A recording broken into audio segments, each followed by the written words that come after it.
Good morning, Miss. My name is Luis Guevara. Today, I am talk about what is my favorite breakfast, what is the favorite breakfast for my family, what is the principal ingredients for my breakfast. Okay, let's start it. This is my chicken. You find different vegetables and fruit. For example, potatoes,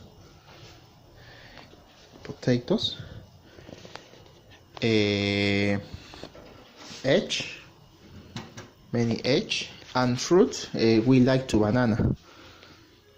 Every morning, my family prepares balanced breakfast for the healthy diet. A healthy diet is very important, and especially breakfast tuna fish. I like tuna fish every morning.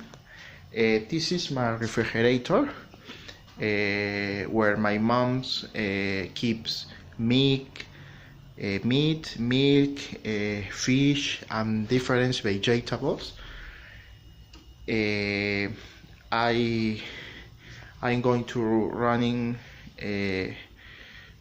before I ate breakfast. Don't forget that drinking water is very important.